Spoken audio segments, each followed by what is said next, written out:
Gloire à Dieu, alléluia, gloire à Dieu. Nous bénissons le Seigneur pour le souffle de vie qu'il ne cesse de nous accorder en ce jour. Bienvenue à une minute de prière de ce dimanche 6 octobre 2024. Aujourd'hui, le Seigneur a mis en mon cœur le désir de partager avec vous ce passage de Psaume chapitre 1, le tout premier verset des psaumes que je lis au nom de notre Seigneur Jésus-Christ. Heureux l'homme qui ne marche pas selon les conseils des méchants, qui ne s'arrête pas sur la voie des pécheurs et qui ne s'assied pas en compagnie des moqueurs. Gloire soit rendue à Dieu pour sa parole. Mon frère, ma sœur, toi qui me suis, j'aimerais attirer ton attention sur les gens que tu considères comme tes amis. Ce n'est pas n'importe qui peut être ton ami lorsque tu es un enfant de Dieu. Il faut savoir choisir tes amis, sélectionner tes amis et même prier pour que Dieu puisse t'ouvrir les yeux sur ce que sont réellement tes amis. Je ne parle pas ici d'une spiritualité pour rêver et voir un ami en train de te saisir la gorge ou bien le voir, je ne sais pas, comme un démon. Non. Moi, j'aime bien être pragmatique parce que l'évangile est pragmatique. Je parle ici des comportements. Pour la petite histoire, j'avais un ami de très longue date, une vingtaine d'années d'ailleurs, avec qui j'ai fait le banc de l'école. Mais cet ami avait une habitude d'aller raconter des mensonges, aller me critiquer, parler mal de moi avec d'autres personnes qu'on connaissait en commun. Et il arrivait qu'après m'avoir pratiquement critiqué, il venait me poser la question de savoir si je parlais encore avec telle personne. Et je constatais seulement que les personnes qu'il citait devenaient indifférentes vis-à-vis de moi. Alors je ne comprenais pas. Jusqu'à ce que une de ces personnes vienne me dire « Mais comment ton ami avec qui tu traînes tout le temps? Il vient nous parler, moi il m'a parlé mal de toi, mais j'ai pas compris, lui il est toujours avec toi. » Et c'est là que j'ai compris que ce n'était pas un ami.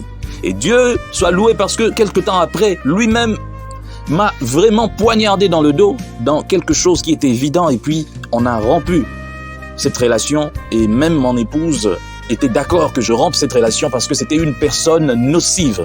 Mon frère, ma sœur, une personne qui ne connaît pas Dieu, qui ne craint pas Dieu, c'est un moqueur. Et la Bible te dit de ne pas te mettre en compagnie des moqueurs. Mais on verra autour de toi des gens qui ne connaissent pas Dieu.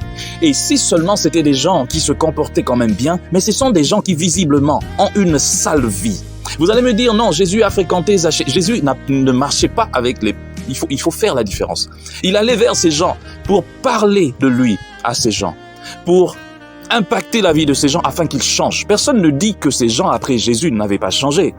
Mais toi, tu es avec ces gens matin, midi, soir. Je tiens à te dire, tous les moqueurs avec qui toi tu traînes, toutes ces personnes qui ne connaissent pas Dieu, toutes ces personnes qui se foutent des religions, il y en a même à côté de toi qui insultent les pasteurs, qui insultent les enfants de Dieu, qui mettent en doute la parole de Dieu. Mais tu es toujours avec eux. Et si au moins tu leur parlais, oui, mais tu ne leur parles même pas de Dieu. Tellement que tu as honte même d'ouvrir la bouche quand tu es avec tes amis, des moqueurs. Je ne sais pas ce que tu fais avec eux. Tu pêches avec eux parce qu'ils disent des bêtises et tu participes aussi à ça. Je tiens à te dire que nous aurons à rendre compte pour toute parole méchante, toute parole vaine qui serait sortie de nos bouches. Alors je te prie de te désolidariser des moqueurs. Ne reste plus en compagnie des gens qui ne connaissent pas Dieu et qui ne veulent même pas connaître Dieu. Ce sont des gens qui vont t'emmener à la perdition. Si tu as des amis qui sont comme ça, il faut faire attention. Comme moi, j'avais cet ami, il faut faire attention. Mets ces gens de côté. Tu ne pêches pas. Si tu mets ces gens de côté, tu ne pêches pas. Tu peux rester dans ton coin. Et ça, c'est vraiment une interpellation pour les enfants de Dieu. Tu ne peux pas être un enfant de Dieu, mais avoir dans ton entourage tout le temps des gens qui ne connaissent pas Dieu, mais et en plus qui parlent mal des affaires de Dieu. Que Dieu bénisse sa parole et qu'il tire les oreilles de tous les enfants de Dieu, à savoir se débarrasser, se désolidariser, se séparer des moqueurs.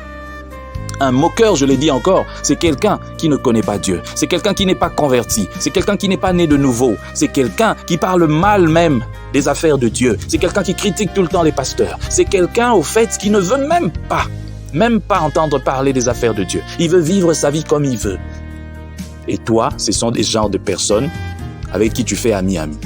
C'est ton problème. Que Dieu bénisse sa parole et qu'il nous aide à pouvoir sortir de ces choses. Nous prions. Seigneur, merci pour cette parole qui vient en ce dimanche. Nous te bénissons et nous ne cesserons jamais de te bénir. Donne, Seigneur, à ton peuple, à tes enfants, la force de s'éloigner de tout cela qui, Seigneur, ne te connaissent pas et qui ne veulent même pas faire un effort pour te connaître.